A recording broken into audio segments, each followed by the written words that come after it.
Good evening, I'm Alan Walper, and this is Right to Know, a news program about issues you need to know about. Tonight, our story is toxic, the Kin-Buc dump, perhaps the most hazardous toxic dump in New Jersey. That huge mass in Edison can be seen by drivers all along the New Jersey Turnpike. How dangerous is Kin-Buc's oozing fumes to passing motorists? Is it a threat to nearby drinking water? We'll talk to residents and community leaders about some of these problems when we come back, so stay there.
Welcome back to Right to Know. Tonight we're going to focus on Kin-Buc, the giant toxic landfill just outside of Edison, just inside Edison. In this segment we'll talk to three leaders of the coalition to contain Kin-Buc: Jane Tousman, Jane Brady, and Linda Peters.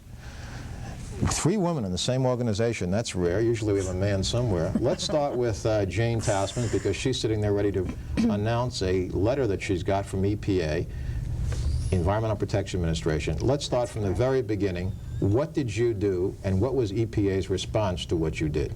Okay, we were very, very concerned about the burning of the mobile incinerator that they were going to use on the Kin-Buc landfill. And as such, we sent a letter during the response time when the legal notice appeared in the newspaper saying that they were going to have this burn, and that response was invited. Why was there a burn? Well, there was a burn to get rid of the PCBs that would be located in the Kin-Buc landfill. And they are going to use this prototype incinerator, which they have never used before, and they are going to use this mobile unit on Kin-Buc, and they will get rid of the toxics that are causing problems down there. Hopefully, and that's called the Fire Dragon. The Fire Dragon is a right. Wonderful name. Yes. Now, what was your response to that experiment by EPA? What did you do? You wrote a letter. Okay, well, I should go back a little bit, because originally the Fire Dragon, we were told by township officials that it was going to be used. We were all invited to see the Fire Dragon and to respond to it, and that to start with they were going to run some trials on the Fire Dragon, and they were going to burn #2 heating oil, and they were going to do it in the Raritan Arsenal. This is a few years ago. There are a lot of people out there who are really going to be confused. So we have this Fire Dragon, and the purpose of that Fire Dragon is to really get rid of all those bad wastes on Kin-Buc. Right. You watched it, then what happened? Okay, so we sent off a letter, addressing some of the problems concerning the Fire Dragon. First of all, we did some research and checked into the back records to see how the Fire Dragon had performed on its trial runs and how it had done with the PCBs. And you found out? And we found out that it had done a fantastic job on the PCBs, 99.99, which is exactly what was said, and that it was, as they said, safe. But we also found that there were things that were lacking concerning the air quality and the affluent that would come out of it. Affluent. And the types of chemicals that were tested. Affluent would be the stuff that would go into the water, that would be a residue that would come out of it. How they would deal with all of that would probably be a fly ash of some kind. And so we looked into a lot of records, And we were not satisfied that all of the criteria for protecting the health, safety, and welfare of the people in the area were being taken care of. Then you wrote to EPA. We wrote to EPA. Are you satisfied with EPA's response? Not completely, okay. Not completely. Not completely. That's half a bottle. That's half a bottle. Okay, we found that certain things which had been listed as having been tested, some of the worst things that were known to man, some of the worst chemicals, some of you have heard of dioxin, of capone, of arsenic, that some of these things had not been tested. We have since found out that they will be checked and they will be part of the permitting process that comes down from the DEP in New Jersey. But originally, when we looked at this stuff, we discovered that some of the things that are the most hazardous things known to man had not really been checked out. These are called heavy metals. Some of the things that people have had lots of problems with cancer, particularly the capone. A lot of people have heard about that one. Let's bring the rest of the coalition into this. Linda Peters, you live a mile away from it. What is it like to live so close to Kin-Buc? It's just kind of living in fear. You try not to think about it all the time because then you'd never be able to maintain your normal lifestyle. But it's always in the back of your mind. What is it doing to me, directly or indirectly? Did it already do something? Will something happen in the future? Will some health problem show up in myself or my children at some point in the future? And it's just fear. Has it done anything to you? I don't know for sure. I can't really say that it has done anything to me, but I do know that I've developed asthma in the past couple of years. There's no history of it in my family, and I had never had any experience with it before. And I did spend time right on the dump site trying to get photographs and just trying to see for myself what was going on there. It was stupid. I had no business being there, but I did anyway. Are you the only one in your family to acquire asthma? My husband has acquired asthma in the past 4 years also. So far, none of my children have any signs of asthma, but they have serious allergy problems. Jane, what about you? How close do you live to the Kin-Buc dump? We're probably about 3 miles away from the site. We're across one of the major roads that dissects Edison. So we are outside of the odor area, if there was one at the beginning, and also the traffic of the trucks that used to go down through Kin-Buc and into Kin-Buc.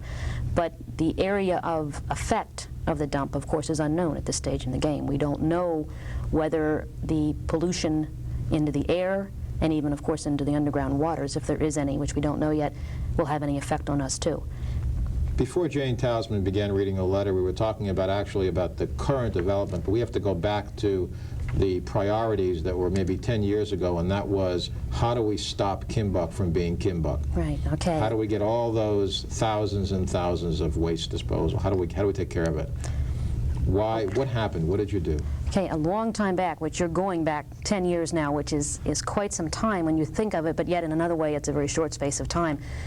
When hazardous waste became a problem, and it really, you have to realize that many people in the country, in fact most people in the country, this was not something to be concerned with 15 years ago. Most people didn't even consider where the hazardous wastes were being dumped. They didn't know it was going to come back to haunt them in times in the future. It was a problem that we didn't know about. Right, it was a problem. It was a problem, but no one really was focusing on that problem, including the government. And I'm not being negative to the government at this point. No one had realized the danger that was inherent. Any government, state, local, federal. The rules and regulations have been relatively recent when you're looking at the history of the country, relatively recent in what is allowed to be dumped, how it has to be contained, what has to be, what the drums, the dimensions of the drums and the strength of the drums. That's all relatively recent legislation. But you could smell it. So you watched it and you could smell it and you wanted to do something about it, and what did you do? Okay, basically what happened was a kind of grassroots organization of a lot of different organizations, not just the one we have come out of, so to speak, but it was League of Women Voters, it was many different groups that got together and said, wait a minute, you know, something has to go here, something has to be done. We talked, we investigated what are our avenues of action that we can take, and we began to take them. We began asking officials what's going on. We began writing letters, as we still are doing, to find out what is going on. We held meetings with experts at the time in the field, environmentalists in the field. Did you consult health officials? Did you worry Yes. about the impact on children, on pregnant people, for example, pregnant women? We had some input from health people that, like the environmentalists, whom they would pull in from their organizations. In the hearings that we had, or they weren't real hearings, I shouldn't call them hearings, in the meetings that we had of the concerned citizenry, these things were brought out by people who, like Linda, who live near the site and were expressing concern about possible miscarriages that were going on in their neighborhood, whether they could be directly linked with Kin-Buc. We don't know that they are, but these were their concerns at the time. How many miscarriages did you hear about? How many do you know about? One of the gentlemen that was there spoke of his wife having 2.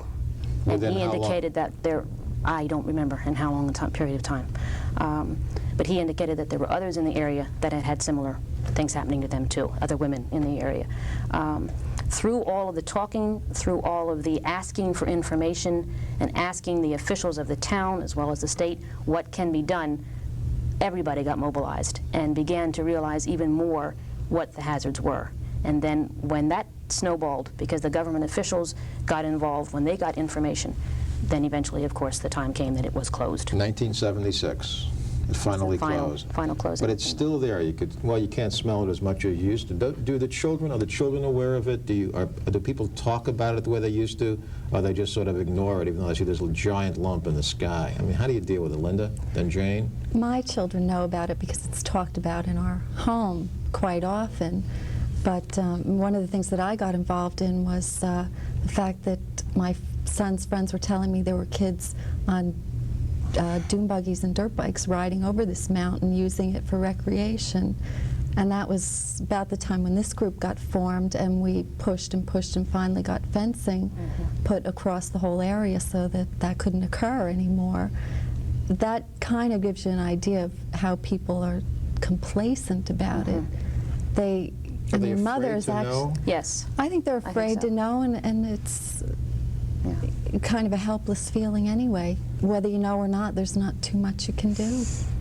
Jane, are you afraid to know? Are you still afraid to know? You're totally involved in it. You sit there with a pile of paper in front of you. Okay, I'm totally involved in a lot of things, but anyway, I think that I'm concerned about people and about their health, safety, and welfare, and about the fact that there's a swimming facility, a recreational facility, which I have seen documents from the EPA saying that it's hydraulically linked to that facility. And You told us that the boat basin, the town boat basin, where one of you told me was there were crabbing, Kin-Buc crabs, were actually taking place. People are going in and getting crabs right next to Kin-Buc. well, I'm not actually Pretty talking toxic about crabs. that, though. I'm talking about a swimming club that's located nearby, and that there's a lot of people that swim there. And I know that there's one gal on our street that had a very, very bad case of cancer, and that she was a regular person down there. But there have never been any surveys, you know, that were done of the people that swam there. And also,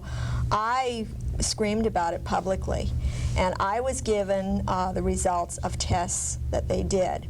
And the tests that I saw, the results, okay, were all of the worst things that have been known to man, the pesticides like arsenic and PCBs. Arsenic, say that again one more time. Arsenic. Arsenic, say it, Enough to kill anybody, okay? say it slowly. That was Mirror Lake we're talking about, right? Yes, So we're it talking is. about people don't know where, you know it so well, but they don't. They want to know. Okay. Well, I didn't want to get anybody in any trouble here by mentioning names. No one gets into trouble as long as it's true. Okay. Well, anyway, I got the results of a test that they did there. And actually, in order to run a real test, you have to have a great deal of water. And you'd have to have like a bucket or a 5-gallon jug, or really a lot of water, okay? And they had used very, very small amounts, okay? And they were absolutely, the test results were absolutely, I was astounded. They were 100% consistent. They had used so much water, and they had come out with an absolute equal amount of each of the terrible things that I was talking about, and there was absolutely no problem. I have to ask you all the same question. Why haven't you gone to the health department about this problem? I mean, obviously the three of you talked together quite a bit. Why didn't you say, hey, what's going on down there? Is it really serious? I want to know about it. I think probably because all three of us also attempt to work within the system. And I think we are geared, maybe incorrectly, to assuming that those divisions are going to do their job. We may be wrong. I'm not sure. We know that the Edison Health Department was involved with this. We know that they were concerned also. All I can say is I can assume that it was happening. Looking back, which, you know, hindsight's always better than foresight, we probably should have done a little bit differently. We probably should have been much more insistent on health matters. We weren't. I think that our concern at the time, in fact, I know our concern at the time was get it closed. Stop any more contaminants from coming in, get it closed. That was accomplished, and I think Linda's point was well taken before, that complacency set in. Okay, we stopped it. Nothing else is coming in. Now we can let it go. Linda, one final word. What are you worried about? I'm worried about the future. I'm worried. I wish I could see 10 years, 20 years down the road, and I wish I could see all my children healthy adults. That's my main concern. Thank you very much. Thank you. Linda Peters, Jane Tousman, Jane Brady. I'm Alan Welper for Right to Know. Stay tuned as we talk about the Kin-Buc dump.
Okay.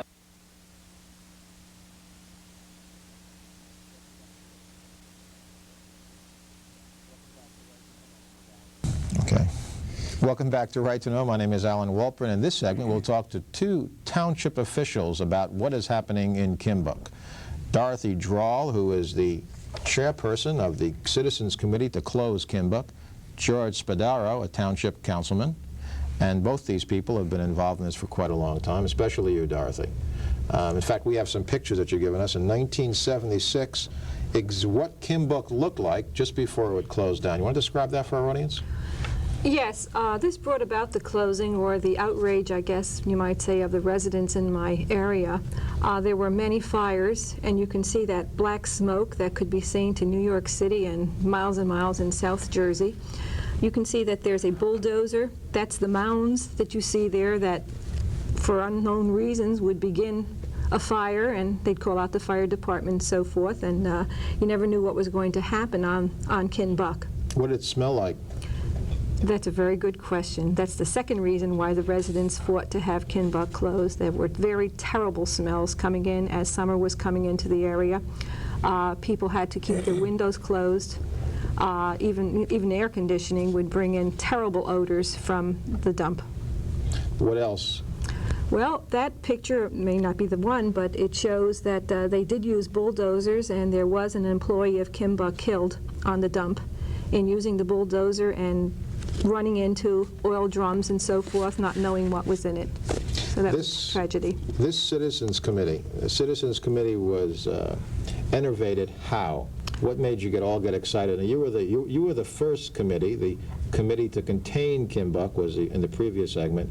You were the first committee. What happened? How did it happen? Well, I was just elected a councilwoman at that time in Edison, and my neighbors, I live about a half mile from Kin-Buc, were saying that we have to do something. We have to get this place closed. There were 24 hours a day, trucks were going down the road leading to Kin-Buc, bringing millions and millions of gallons of hazardous waste to the area. There were terrible smells. There were the fires that were starting and so forth.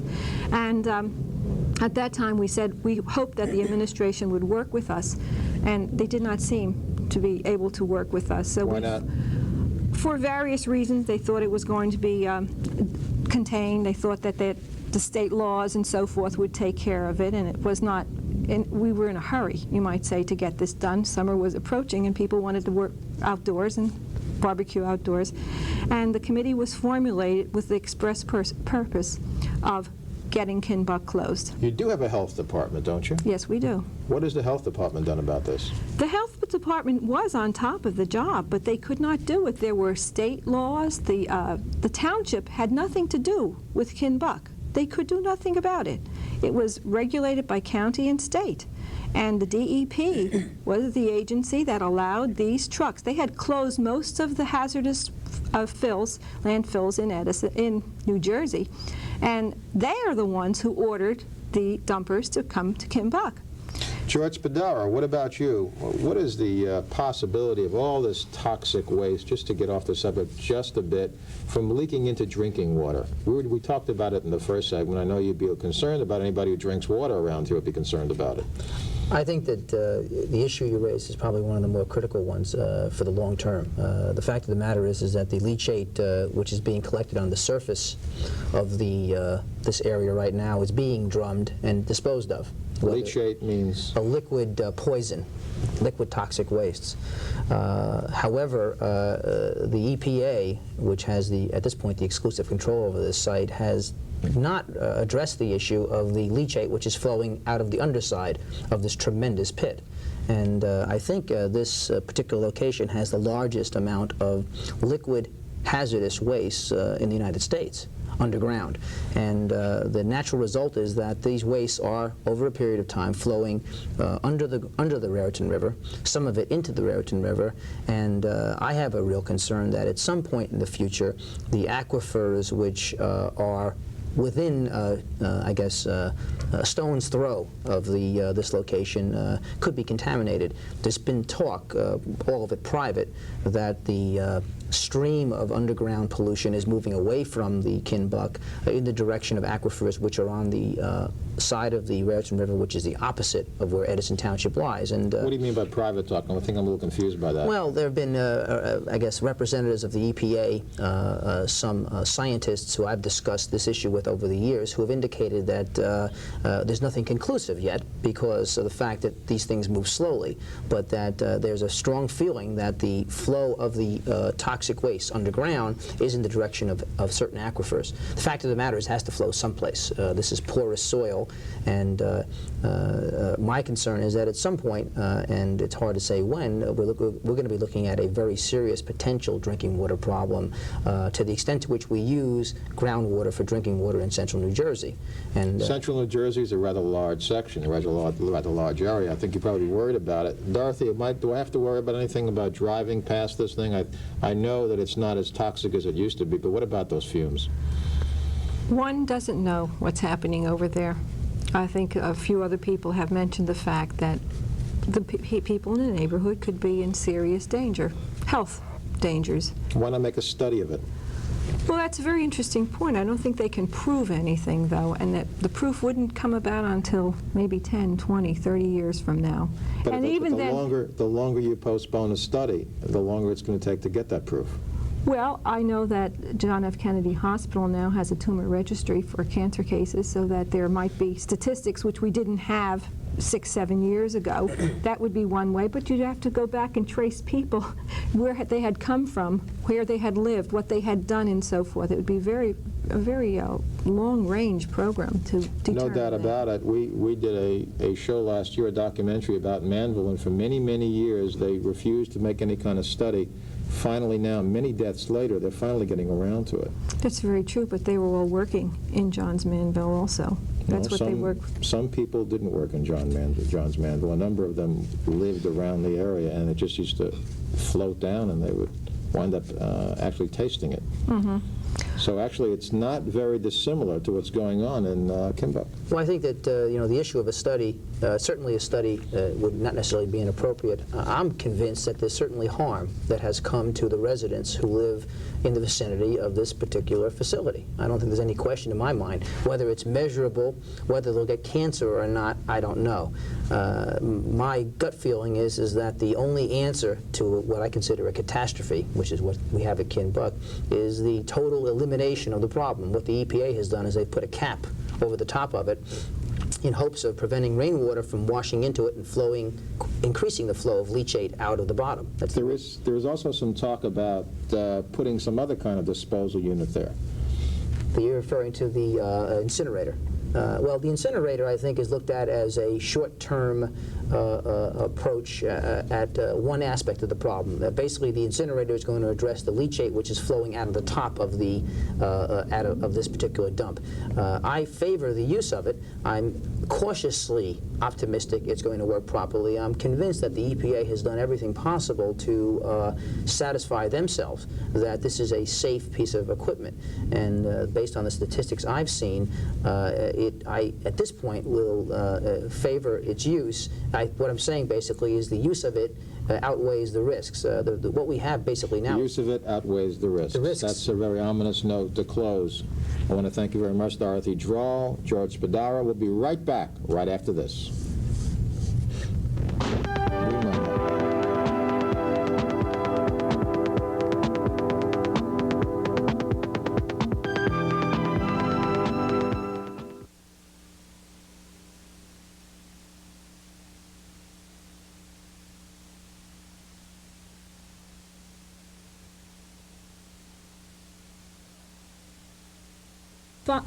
Yes, and they'll never get to use the incinerator because most of it will be, all of it will be removed by the time the incinerator can get down there.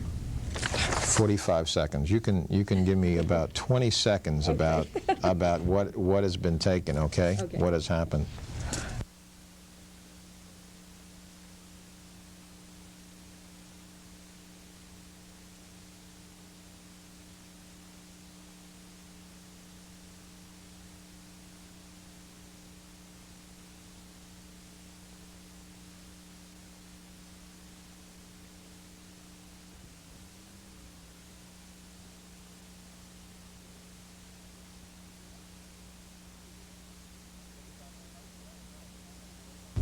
Welcome back to Right to Know, and now a final word on Kin-Buc from Dorothy Drwal. Well, I wanted to tell the people in your audience that Kin-Buc is being cleaned up at the present time. They're taking drums, barrels, gallons of liquids away in all different areas to New York, to Delaware, to the Middlesex County Sewage Authority, the liquids, the water that they can take. And in the last month, or maybe 6 months, 6 weeks, they have been taking every day 5,000, 6,000 gallons of this leachate away. How much more? It will never end. It will never end. They're down to, my report says, and this is a current report. I'm afraid your report is over because I've got to close it. Dorothy Drwal, I want to thank you. George Spadoro, I'm Alan Wolper for Right to Know. Next week, television news. Is it news business or show business?